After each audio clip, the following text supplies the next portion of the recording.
2021년 건강을 위해 꼭 필요한 시간이죠. 데일리 건강 시작하겠습니다. 오늘은 내과 전문의 윤태욱 원장님 모셨습니다. 원장님 어서 오세요. 네, 안녕하세요. 윤태욱입니다. 네, 반갑습니다. 자, 오늘은 어떤 질환에 대해서 이야기 나눠볼까요? 오늘은 증상이 없다가 불시에 사람을 쓰러뜨려 소리 없는 살인자라고 불리는 병이 있습니다. 바로 고혈압인데요. 고혈압은 심뇌혈관 질환의 가장 큰 원인으로 전 세계 사망 위험 요인 1위이고요. 젊을수록 자신이 고혈압이라는 사실을 몰라 제때 치료를 받지 않는 경우가 많습니다. 오늘은 제가 고혈압에 대해 자세히 알려드리도록 하겠습니다. 네. 이 고혈압은 중년들에게 나타나는 흔한 질병으로 알고 있죠. 특히 추운 겨울철에는 각별히 혈압 관리에 신경을 써야 한다고 하는데요. 왜 위험한 건지 또 고혈압을 가지고 있는 분들이 왜 많은 건지 오늘 자세하게 알아보도록 하겠습니다. 자, 먼저 혈압이란 무엇인지 이 정의부터 내려주시죠. 혈압이란 혈관벽에 가해지는 압력을 말하며 심장이 수축할 때 혈관에 가해지는 압력인 수축기 혈압과 심장이 이완할 때 혈관 내의 혈액으로 인해서 발생하는 압력인 이완기 혈압이 있습니다. 그럼 고혈압의 기준도 좀 살펴볼게요. 혈압이 기준보다 높다고 해서 무조건 고혈압인 거는 아니죠, 선생님? 네, 맞습니다. 고혈압은 혈관을 따라 흐르는 혈액의 압력, 즉 혈압의 수치가 최고 140mm 머큐리 이상, 최저 90mm 머큐리 이상을 지속적으로 나타내는 상태를 말합니다. 혈압의 수치는 운동이나 환경에 따라서 크게 변할 수 있으며 고혈압은 수축기 혈압과 이완기 혈압 양쪽이 모두 높은 경우와 수축기 혈압만 높은 경우로 나눌 수 있는데요. 보통 고혈압이라고 하는 것은 전자의 경우를 말하고 나이가 많은 경우 후자인 수축기 고혈압이 잘 발병합니다. 그렇군요. 그러니까 지속적으로 좀 지켜봐야 한다는 건데요. 그러니까 한 번 쟀을 때 혈압이 높게 나왔다고 고혈압으로 바로 진단하진 않는다는 건데 그렇다면 얼마나 좀 두고 봐야 할까요? 맞습니다. 혈압은 수시로 변동하므로 고혈압으로 진단하려면 진료실에서 최소 2번 이상은 측정해 보아야 합니다. 네. 그리고 정확한 고혈압 진단을 위해 24시간 활동 혈압 측정기를 착용해서 검사하기도 합니다. 그렇군요. 근데 보통은 이제 나이가 들면 혈압이 좀 자연스럽게 올라간다 생각하는 경우가 있는데 어떤가요? 당연히 연령대가 높아지면 혈압이 높아질 수밖에 없습니다. 네. 하지만 분명한 것은 노년층에서도 확실히 고혈압을 치료했을 때 심혈관 질환의 예방 효과가 뚜렷하다는 겁니다. 때문에 나이 들어 생긴 고혈압을 당연하게 받아들이면 안 됩니다. 그렇군요. 자, 그렇다면 나이에 따른 고혈압의 기준이 좀 달라져야 하지 않을까요? 실제로 많은 연구에서 보면 건강한 노년층의 경우에는 혈압을 140에 90 이하로 낮췄을 때 심혈관 질환 예방 효과가 뚜렷합니다. 그래서 노년층이라고 해서 특별히 혈압 기준이 다르진 않고요. 다만 노년층에서도 노쇠하신 분들, 특히 연세가 너무 많으신 80, 90대 혹은 치료하는 과정에서 기립성 저혈압 같은 부작용을 경험하신 분들은 아무래도 저희가 조금 주의해서 혈압을 조절하고 있습니다. 그렇군요. 근데 사실 혈압이 너무 높아도 문제지만 낮아도 문제잖아요. 저혈압 같은 경우는 기준이 어떻게 될까요? 맞습니다. 저혈압이 걱정되신다고 하는 분들이 더러 계신데요. 네. 저혈압의 기준은 사실 따로 없습니다. 혈압으로 발생한 출혈 혹은 탈수로 인한 일시적인 경우가 아니면 꼭 질환이라고 생각하지 않고 치료하실 필요도 없습니다. 그렇군요. 자, 그럼 이번에는 고혈압의 발생 원인 좀 자세하게 알아보겠습니다. 발생 원인에 따라서 종류를 좀 나눌 수도 있다고 하던데 어떨까요? 네. 일반적으로 고혈압은 특별한 원인이 없는 본태성 고혈압인 1차성 고혈압과 병적 원인을 가지고 있는 속발성 고혈압인 2차성 고혈압이 있습니다. 네. 2차성은 젊은 나이, 고혈압이 전혀 없던 노인이 갑자기 혈압 상승 시 의심할 수 있는데요. 숫자상으로 보면 본태성 고혈압이 90% 이상이고 압도적으로 많은 편입니다. 그렇군요. 본태성 고혈압의 유발 요인으로는 유전, 생활습관, 비만, 나이, 스트레스 등을 들 수 있습니다. 그렇군요.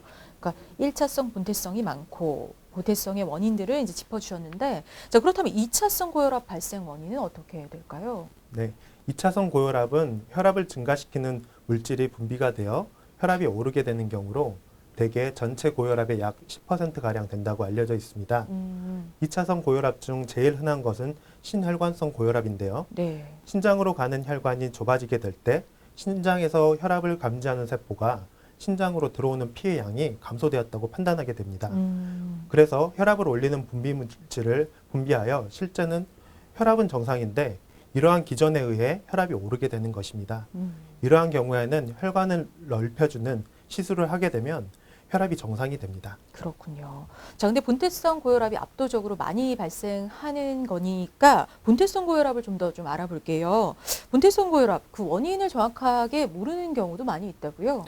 네, 맞습니다. 그 발병 원인을 정확하게 알지 못하는 경우가 90% 이상이며 이를 원발성 고혈압이라고 합니다. 그렇군요. 그럼에도 이제 고위험군은 좀 따로 있을 것 같은데 어떤 사람에게 좀 잘 나타날까요? 네, 심내혈관 질환의 병력이나 가족력이 있는 경우 발생 확률이 높습니다. 또한 비만, 고지혈증, 당뇨병과도 연관이 있는데요. 흡연 등 생활습관과도 연관이 있을 수 있습니다. 그렇군요. 자, 자신이 고위험군에 해당될 경우에는 미리미리 잘 관리하시는 게 중요할 텐데요. 관련되는 질환들 하나씩 좀 살펴보도록 하겠습니다. 먼저 고혈압과 당뇨병의 연관성. 자, 당뇨가 있으면 혈압이 높고 또 혈압이 높으면 당뇨에 걸릴 확률이 높다고 하던데 맞습니까? 네, 맞습니다. 당뇨 환자에게는 인슐린이라는 호르몬에 대한 저항성이 있어서 반응이 떨어지기 때문에 고혈압이 많이 발생하게 됩니다. 네. 국내에서 자료를 보면요. 고혈압이 없는 환자군에 비하여 고혈압 환자군에 비해서 당뇨병 발생은 약 2.4배 정도 증가한다고 알려져 있고요. 네. 고혈압을 앓는 환자군에서 아무래도 당 처리 능력이 감소되어 있음을 알 수가 있습니다. 그렇군요. 자, 그럼 비만과의 연관성도 좀 살펴보겠습니다. 뚱뚱하면 아무래도 혈압이 많이 올라갈까요? 네, 보통 짠 음식을 많이 먹으면 혈중 나트륨 수치가 올라가고 고혈압 만성 질환자가 될 가능성이 큽니다. 또 신체 활동이 떨어질수록 체중 증가를 유발하고요. 이로 인한 여러 가지 기전에 의해 고혈압의 발생 가능성을 더 높아지게 됩니다. 결국 비만일수록 혈압이 상승할 확률이 높아지고요. 실제로 고혈압 환자의 50% 이상에서 비만을 가지고 있습니다. 그렇군요. 자, 그리고 유전적인 부분에 대한 질문을 또 안 드릴 수가 없는데요. 부모와 자식이 혈압약을 함께 드시는 경우도 많이 봤거든요. 아무래도 혈압에 유전적인 영향이 있는 거죠, 선생님? 네, 맞습니다. 부모 한쪽이 고혈압이면 자녀의 약 50%가 고혈압에 걸릴 위험이 있고요. 부모 모두 고혈압이면 자녀의 70%에서 고혈압이 발생합니다. 자, 근데 유전적인 연관성 좀 더 좀 자세하게 알려주세요. 왜 혈압이 유정될 확률이 높은 걸까요? 90% 이상의 고혈압 환자가 본태성 고혈압입니다. 이 본태성 고혈압은 정확한 원인을 모른다는 경우인데요. 가족력이 있는 분이 발생할 확률이 높고요. 유전적으로 고혈압 위험인자를 많이 가지고 있는 분들이 잘 발생합니다. 그 예로서 앞서 말씀드린 고지혈증, 비만, 당뇨 등이 있습니다. 그렇군요. 자, 근데 고혈압은 어떤 특정 시기에 발생하기도 해요. 뭐 예를 들면 이제 임신 중에 혈압이 올라가는 경우. 근데 그런 경우는 그런 시기가 지나가면 자연스럽게 좀 낮아지는 건가요? 네, 맞습니다. 임신성 고혈압은 임신 전부터 고혈압이 있거나 또는 임신 중 산욕 초기의 합병증을 말합니다. 일시적인 경우도 있지만 이후 고혈압 발생 확률이 올라가거나 지속적으로 혈압약을 먹는 경우도 있습니다. 그러니까 지속적으로 약을 먹는 경우도 있군요. 자, 그렇다면 임신성 고혈압과 그냥 일반 고혈압 많이 다른 건가요? 아무래도 고혈압 그 질병에 대한 개념은 기본적으로 같습니다. 네. 다만 임신 중에 혈압이 높다는 건데요. 의학적으로 임신 20주 이후에 혈압이 140에 90 이상인 경우를 말합니다. 임신부의 5에서 10%에서 발생할 정도로 흔한 증상인데 임신 중 고혈압이 계속 높으면 소변에 단백뇨가 나오거나 심하면 경련을 일으킬 수도 있고요. 태아에게 조산이나 저체중아 출산 위험을 높이게 됩니다. 그렇군요. 자, 임신이나 출산 후 이 합병증으로 혈압이 올라가는 원인은 뭘까요? 아무래도 가족력이나 임신 후의 몸의 변화, 즉 체중 증가와 같이 이전에 경계선상에 고혈압이 있던 경우를 들 수가 있겠습니다. 그렇군요. 자, 그럼 이제 고혈압 증상들 알아보겠습니다. 아무래도 침묵의 살인자라고 불리는 것만큼 증상이 잘 나타나진 않는 것 같은데 본인이 느낄 수가 없는 건가요, 선생님? 네, 아무래도 고혈압 자체는 대부분의 경우 증상이 없다는 것이 가장 큰 특징입니다.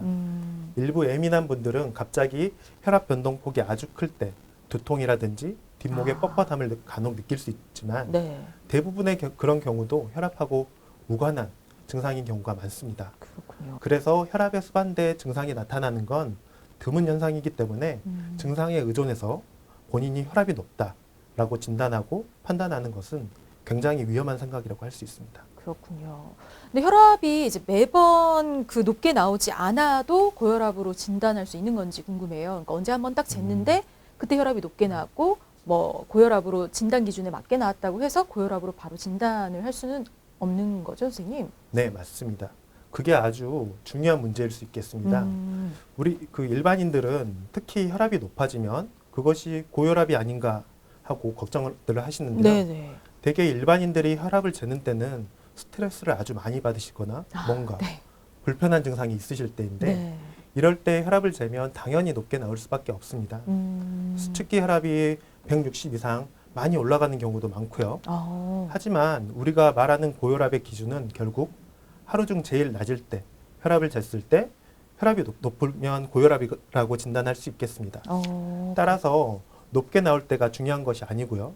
하루 중 가장 낮게 나올 때 혈압이 중요하겠습니다. 아, 그렇군요. 자, 그렇다면 고혈압과 저혈압 이렇게 오갈 수도 있는 건가요? 네, 맞습니다. 기준은 충분히 쉬면서 측정한 하루 중에 낮은 혈압이기 때문에 고혈압으로 진단된 사람이라면 저혈압이 될 수가 없고요. 저혈압이 있는 분들은 움직이거나 흥분했을 때 혈압을 재면 높게 나오는데 이것은 상황에 대한 반응이고요. 고혈압이 있다고 할 수는 없습니다. 그렇군요. 근데 혈압은 아무래도 이제 좀 일정해야 하지 않을까 싶은데요. 혈압이 좀 들쑥날쑥한 거 좋지는 않을 것 같은데 어떨까요? 네, 맞습니다. 기본적으로 혈압은 일정할 수가 없습니다. 하지만 파도가 치지 않는 바다가 있을 수 없는 것과 같이 그런 이치인데요. 대개 심리적인 그리고 신체적인 스트레스 상황으로 혈압은 하루 종일 들쑥날쑥 변동이 있겠습니다. 그렇군요. 자, 그럼 이번에는 고혈압 치료가 꼭 필요한 이유를 짚어보도록 하겠습니다. 고혈압 치료 받지 않을 경우 어떤 문제가 좀 생길 수 있을까요? 네, 고혈압은 완치되는 질환이 아니고 조절하는 질환입니다. 약물 치료 및 생활습관 개선을 하는 등 지속적인 관리가 필요한데요. 고혈압 관리에 있어 약물요법과 함께 생활요법을 지키는 것이 매우 중요합니다. 고혈압은 서서히 조용하게 전신의 혈관을 나쁘게 하여 죽음으로 몰고 가는 침묵의 살인자라고 합니다. 네네. 그러므로 지속적인 관리와 조절이 필요합니다. 그렇군요. 자, 그러니까 그러면 이제 고혈압은 완치가 안 되는 병이라고 알고 있어야 하는 거겠네요. 네, 그 고혈압은 발병하면 완치되지 않는 만성 질환이라고 알려져 있는데 네. 그래서 평생 약물 치료를 해야 한다고 말씀드리기도 합니다. 그렇지만 생활습관 개선으로 약 용량을 감량하거나 중단하는 분들도 종종 볼 수 있습니다. 그렇군요. 자, 그럼 고혈압을 방치했을 때 나타날 수 있는 어떤 신체적인 부작용 어떤 게 있을까요? 네, 고혈압을 방치할 경우 신체에 여러 손상을 일으킬 수 있는데요. 네. 조절되지 않은 고혈압은 특히 협심증, 심근경색, 뇌졸중 등 치명적인 질환의 발생 가능성을 높일 수 있고요. 관상동맥 질환의 발생 위험은 정상인보다 3배, 심부전의 가능성은 6배, 뇌경색, 뇌출혈 등 뇌졸중의 가능성은 7배나 높습니다. 그렇군요. 자, 근데 이제 보통 혈압이 높으면 새벽 시간대 운동을 하지 말라고들 하더라고요. 고혈압 환자는 저녁보다는 아침이 좀 더 위험한 건가요, 스님? 고혈압 환자는 아침 시간대 혈압 관리가 중요합니다. 잠에서 깬 몇 시간 동안 심장의 활동량이 가장 많고요. 밤새 차가워진 아침 공기에 혈관 수축이 심해져 혈압이 더욱 상승하기 때문인데요. 한 연구 결과에 따르면 심근경색의 38%, 뇌졸중의 49%가 오전 6시에서 낮 12시 사이에 발생된 것으로 나타났습니다. 네. 꼭 참고해 주시기 바랍니다. 자, 그럼 이제 고혈압의 치료법 알아볼게요. 고혈압 여러 합병증 발생 위험이 높은 만큼 뭐 아무래도 생활습관 관리 그리고 치료 굉장히 중요할 것 같은데 어떻게 치료할 수 있을까요? 네, 고혈압 치료는 그 위험도를 평가를 해야 되는데요. 저위험군인 경우에는 생활요법 또는 약물 치료를 시행하게 되고요. 중위험군 또는 고위험군인 경우 바로 생활요법과 약물 치료를 시작하게 됩니다. 2차성 고혈압인 경우는 그 원인에 따라 치료를 하면 되는데요. 간혹 일시적으로 혈압이 높게 나타난 경우는 약물 치료 없이 추적 관찰만 하는 경우도 있습니다. 네, 그러니까 혈압을 쟀을 때 한 번 높게 나온다고 해서 바로 혈압약을 처방하고 그런 건 아닌 거네요. 네, 맞습니다. 그날 혈압을 재봐서 한 번 높다고 혈압약을 처방하지는 않습니다. 우리가 재는 혈압은 병원에서 재는 혈압도 있고 기계를 차고 하루 종일 생활하면서 재는 활동 혈압도 있습니다. 아, 네. 또 가정에서 직접 혈압을 체크해보는 방법들도 있고요. 그런 여러 가지 방법들을 통해서 평균 혈압 수치가 높을 때 기준에 맞춰서 치료를 시작하게 됩니다. 다만 이미 오래전부터 본인이 진료 시 혈압이 높다는 걸 알고 계시는 분들이 있거든요. 아, 네. 그런 분들은 뵙는 그날 약을 처방하는 때도 있습니다. 그렇군요. 자, 그럼 평상시 좀 가정에서 혈압을 재볼 필요도 있겠네요. 네, 맞습니다. 진료 시 혈압은 여러 가지 요인의 영향을 받을 수 있습니다. 혈압 변동이 심할 수 있다는 이야기인데요. 특히 진료실 혈압 같은 경우 환자분이 긴장도 하고요. 진료실 밖에서 기다리면서 받은 스트레스 때문에 네. 혈압 변동이 심할 수도 있습니다. 그리고 반대로 평소에는 혈압이 높은데 진료실에서 측정하면 오히려 혈압이 낮게 나오는 경우도 있습니다. 그래서 최근 세계적인 추세로도요. 진료실 혈압보다는 가정 혈압을 좀 더 중시하는 추세로 바뀌고 있습니다. 혈압을 재는 시기는요. 아침에 일어나서 1시간 이내, 그리고 약을 드시기 전에, 그리고 소변을 보신 후를 권장합니다. 소변을 참게 되면 아무래도 혈압이 높아질 수 있기 때문인데요. 그리고 주무시기 전에 혈압을 측정해서 평균을 내면 이를 가정 혈압이라고 이야기합니다. 그렇군요. 자, 근데 요즘 그런 가정용 혈압계로 손목 혈압계 많이들 쓰시는 것 같더라고요. 근데 그 손목 혈압계도 정확하게 혈압을 잴 수 있나요, 선생님? 네, 아무래도 손목 혈압계는 위팔에서 재는 일반 혈압계보다는 오차가 조금 크다고 알려져 있습니다. 아, 네. 심장에서 멀면 멀수록 오차가 심해질 수 있기 때문이죠. 그렇군요. 자, 그럼 이제 치료에 대한 궁금증 몇 가지 좀 짚어보고 가겠습니다. 우선 약물 치료를 하는 경우에 혈압약 매일 같은 시간대에 복용을 해야 하는 걸까요? 그리고 또 하루라도 빼먹으면 안 되는지 이게 참 궁금합니다, 선생님. 네, 약의 효과를 일정하게 하기 위해서 원칙적으로 약을 같은 시간대에 먹기를 권해드립니다. 하지만 약에 따라 민감한 정도나 약 효과가 지속 시간에도 차이가 있으니까요. 늦더라도 하루에 한 번은 빼먹지 않고 꼭 드시기를 권해드립니다. 네. 아, 그리고 이 혈압약 얘기할 때 이런 얘기 들어보셨을 거예요. 고혈압약 한 번 먹기 시작하면 죽을 때까지 먹어야 한다. 실제로 그렇습니까, 선생님? 네, 대표적으로 잘못된 속설입니다. 아, 그래요? 네, 혈압약을 시작해도 생활습관 개선 등으로 혈압이 잘 조절되면요. 혈압약을 중단하고 생활습관 개선만으로도 잘 조절하는 분들이 상당히 있습니다. 그러면은 약을 먹지 않고 생활습관 개선만으로 좀 혈압을 조절하는 경우 어느 정도의 상태인 걸까요? 네, 혈압이 어느 정도인가에 따라 다른데요. 혈압이 경계치를 간 넘은 정도라면 운동 등 생활습관 개선을 먼저 해도 되지만 혈압이 아주 높은 경우라면 약물 치료부터 시작하고 혈압을 안정화시킨 다음에 운동을 시작해야 합니다. 높은 혈압에서 운동을 하면 운동하는 동안 더 혈압이 높아지고 때로는 매우 위험한 상황이 될 수도 있습니다. 그렇군요. 자, 그리고 약 부작용에 대해서도 좀 얘기를 해볼게요. 요즘 고혈압약 두고 논란이 많이 있는데 사실 좀 불안해하시는 분들 많이 있거든요. 어떨까요, 선생님? 네, 고혈압약의 종류가 크게 4가지 정도 되기 때문에 각각의 종류마다 부작용은 다릅니다. 그러나 대개 그러한 부작용이 일어날 확률은 매우 적고요. 실제로 환자를 보다 보면 약의 부작용이 있어서 오시는 경우는 매우 드뭅니다. 고혈압 약물 치료를 하게 됨으로써 얻는 이득이 훨씬 크기 때문에 고혈압이 진단된 경우라면 안심하시고 적절한 약물 치료를 하는 것이 매우 중요합니다. 네, 뭐 어떤 약이든 부작용 발생 위험은 어느 정도는 있죠. 부작용에 대한 걱정 때문에 치료를 미루는 것 자체가 더 위험할 수도 있다는 거 기억해 두시기 바랍니다. 자, 다음 질문 이어가 보겠습니다. 고혈압 환자가 약 복용하는 중에 좀 금기해야 할 거 이런 것들이 있을까요, 선생님? 네, 특별히 금기라고 할 만한 사항은 없습니다. 하지만 검증되지 않은 보조제들은 복용을 하는 것을 피하는 것이 좋겠습니다. 그렇군요. 네, 고혈압은 뭐 우리가 흔하게 알고 있는 증상이긴 하지만 그만큼 우리가 잘못 알고 있는 오해나 속설도 많이 있다고 합니다. 그중 몇 가지를 질문으로 준비해 봤는데요. OX로 확인해 볼게요. 팩트체크, 오해와 진실. 첫 번째 질문 화면으로 확인해 보시죠. 혈압은 아침에 일어나자마자 재야 정확하다. 어느 때 재는 게 정확하냐 이런 걸 궁금하시는 것 같은데요. 아무래도 이제 아침에 생활하기 전에 이때가 좀 안정적이니까 정확하지 않을까요? 네, 답은 X? 네, X입니다. 네, 아침에 활동이 적은 사람이라면 그렇게 말하는 속설도 틀린 말은 아니지만 네. 혈압은 몸 상태에 따라 수시로 변합니다. 즉 음식이나 술, 통증, 스트레스, 기분 등에 의해 혈압은 왔다 갔다 하는데요. 자세에 의해서 달라지기도 하고요. 이와 같이 측정 시간과 장소, 몸의 자세, 정신적인 긴장, 활동에 의해서 다소 차이가 나고요. 특히 수축기 혈압은 변동성이 많습니다. 따라서 정확한 혈압을 알려면 5분 간격으로 2번 이상 측정해서 평균을 내고 2, 3일 간격으로 다시 측정하는 것이 정확합니다. 그렇군요. 자, 그럼 두 번째 질문도 살펴보겠습니다. 마른 사람은 고혈압이 없다. 아무래도 아까 저희 비만과의 연관성도 얘기를 했고 조금 뚱뚱하신 분들이 혈압이 높다고 하셨어요. 그렇다면 좀 마르고 정상 체중인 분들은 고혈압이 없을 거다. 많이들 생각하시거든요. O일까요? X일까요?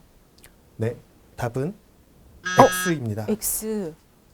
네, 뚱뚱한 사람 중에 고혈압 환자가 많지만 뚱뚱하다고 모두 고혈압 환자는 아니듯이 마른 사람도 고혈압일 수 있습니다. 오, 그렇군요. 자, 이렇게 팩트체크 오해와 진실을 통해서 고혈압에 대한 잘못된 속설들 풀어봤습니다. 자, 계속해서 시청자 궁금증들 풀어보는 시간 가져볼 텐데요. Q&A 닥터에게 물어봐 코너 이어갑니다. 첫 번째 질문 화면으로 함께 확인해 볼까요? 56세 남자입니다. 1년 전에 고혈압 판정을 받아서 혈압약을 복용하고 있는데요. 헌혈이 가능할까요? 라고 물어보셨네요. 고혈압과 헌혈. 뭐 좀 연관이 있을까요, 아무래도? 네, 고혈압 환자는 약을 복용해도 혈압이 140에 90mm 머큐리 미만이면 헌혈이 가능합니다. 네, 다만 혈압 변화에 따른 약 변경이 최근 1개월 이내는 없어야 하겠습니다. 그렇군요. 자, 그래서 고혈압이 있더라도 그래도 헌혈은 할 수 있다. 잘 확인해보고 하시면 될 것 같습니다. 자, 두 번째 닥터에게 물어봐 이어가 보겠습니다. 화면 볼까요? 혈압약을 먹다 보면 가끔 잊을 때가 있습니다. 혈압약은 하루라도 걸으면 큰일 나는 건가요? 소화제처럼 좀 높아질 때만 먹으면 안 되는 건가요? 라고 물어보셨네요. 저도 이게 참 궁금해요. 증상 있을 때만 먹어서 낮춰주고 이런 건 안 될까요, 선생님? 네, 하루라도 걸으면 큰일 나냐고 물어보시는 분들이 많은데요. 사실 하루 이틀 정도 끊으시는 게 문제가 되지는 않지만 소화제처럼 높아질 때만 먹으면 안 좋은 것이 혈압의 일중 변동성이 심할 경우에 오히려 더 좋지 않습니다. 그래서 혈압약을 꾸준히 복용하는 것을 권장드리는데요. 소화제처럼 먹는 것은 절대 하시면 안 됩니다. 네. 자, 이렇게 해서 시청자분들 궁금증까지 시원하게 풀어봤습니다. 자, 근데 가장 중요한 내용이죠. 마지막으로 이 질문 드려볼게요. 고혈압 환자가 생활 속에서 어떻게 관리해야 하는지 알려주세요. 네. 고혈압 환자는 정기적으로 혈압을 측정하고 의사의 진찰을 받는 것을 권장합니다. 이런 고혈압 환자의 관리에서는 염분 섭취 제한, 체중 조절, 30분 이상 적절한 운동, 금연, 알코올 섭취 제한 등의 생활습관 교정으로 우선적으로 시행되어야 하겠습니다. 특히 체중 조절은 가장 중요한 요소인데요. 네. 과체중이나 비만 환자의 경우에는 저열량식 식사로 체중을 감량하여 심혈관계 위험 인자를 줄이고요. 약물요법의 강압 효과를 증가시키는 것이 필요합니다. 그렇군요. 자, 오늘 데일리 건강에서는 고혈압에 대해서 알아봤습니다. 고혈압은 꾸준한 관리가 중요한 병이라는 거 꼭 기억해 두시기 바라고요. 오늘 도움 말씀 주신 윤태호 원장님 고맙습니다. 네, 감사합니다.